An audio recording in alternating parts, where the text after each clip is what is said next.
Welcome to our Politics Discussion podcast. I'm Claire, and I'm joined today by Alan. We're covering several key stories, starting with the U.S. Supreme Court's recent decision regarding President Trump's White House ballroom project. That's right, Claire. Let's dive into that. Chief Justice John Roberts has temporarily allowed the construction of President Trump's $400 million White House ballroom project to continue while the Supreme Court considers the administration's emergency appeal.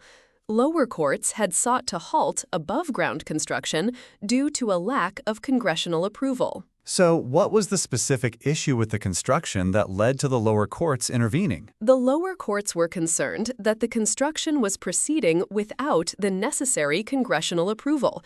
The Trump administration argued that this was an overreach by the judiciary. And how does this temporary order by Chief Justice Roberts impact the ongoing legal challenge? The temporary order allows the construction to continue for now, but it doesn't resolve the underlying legal question.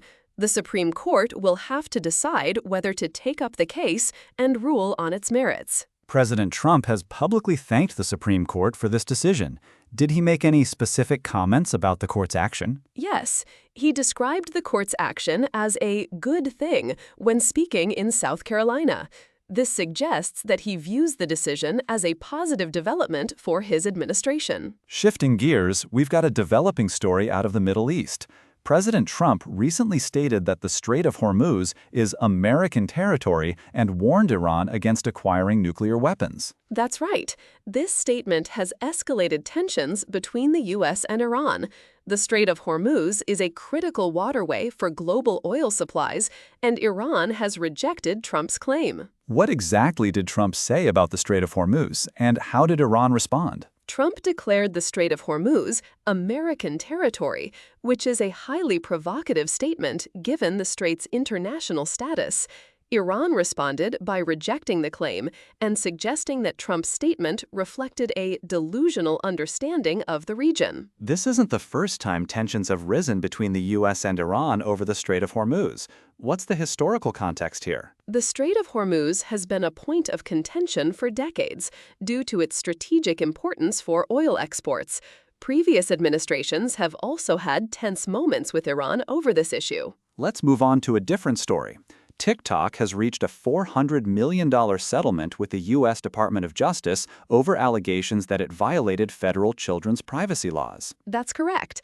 The settlement comes as social media companies face increasing scrutiny over their handling of children's data and safety.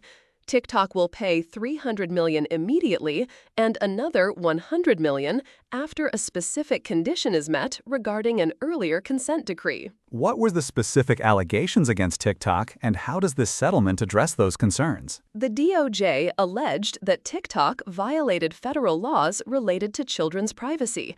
The settlement requires TikTok to take certain actions to comply with these laws, though the specific details of those actions weren't fully disclosed in the reporting. Iran's President Masoud Pezeshkian has made some significant claims recently. He stated that the world has accepted that Iran has won its conflict with the United States. Yes, according to Iranian state media, Pezeshkian said that the war should end because Iran has effectively prevailed. This is a bold statement given the ongoing tensions between the two countries. How does this claim fit into the broader context of U.S.-Iran relations? Is there any indication that the U.S. is willing to de-escalate? The reporting doesn't suggest that the U.S. is ready to concede or de-escalate based on Iran's claims. The situation remains tense, with both sides continuing to assert their positions. Let's take a moment to remember former U.S. Senator Nancy Kassenbaum Baker from Kansas, who has passed away at the age of 94. Nancy Kassenbaum Baker was a trailblazer as the first woman elected to the U.S. Senate without following a spouse into office. She was known as a moderate Republican and came from a political family, being the daughter of a Kansas governor. What were some of her notable achievements during her time in the Senate? While the reporting doesn't detail specific legislative achievements, it's clear that she made a significant impact as a pioneering female senator. Her legacy continues to be remembered in Kansas and beyond. As we wrap up today's discussion, it's clear that these stories highlight the complex and often contentious nature of current events, from legal battles in the U.S. to geopolitical tensions in the Middle East. Indeed, and we've also honored the legacy of a significant political figure. That's all for today's episode. Thank you for joining us. Goodbye and see you later.